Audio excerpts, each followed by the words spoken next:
এই যে বিশেষ মাছটি দেখতে পাচ্ছেন আপনারা, এই মাছটা জলে সাঁতার কাটতে পারে, জলের ওপরে উড়তে পারে এবং তার পাশাপাশি কিন্তু মাটিতেও দৌড়তে পারে।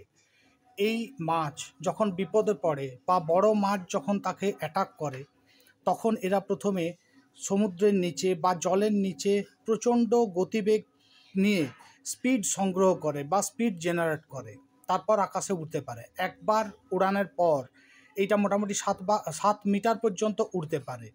এবং যদি বলেন একটানা কতক্ষণ উঠতে পারে বা কতটা উঠতে পারে, তাহলে মোটামুটি 200 মিটার উঠতে পারে। এই বিশেষ প্রকৃতির মাছ আমাদের পৃথিবী উপহার দিয়েছে অনন্য রকমভাবে। এছাড়া এই মাছটার আর একটা বিশেষত্ব হলো এই, যে এই মাছ কিন্তু খুব একটা ক্ষতিকর নয়। 7 মিটার এবং একটানা 200 মিটার দৌড়ানোর পাশাপাশি এই মাছটি কিন্তু মাটিতেও হাঁটতে পারে। এই রকম বিভিন্ন তথ্য পেতে হলে আমাদের চ্যানেলটি অবশ্যই সাবস্ক্রাইব করে রাখুন। ধন্যবাদ।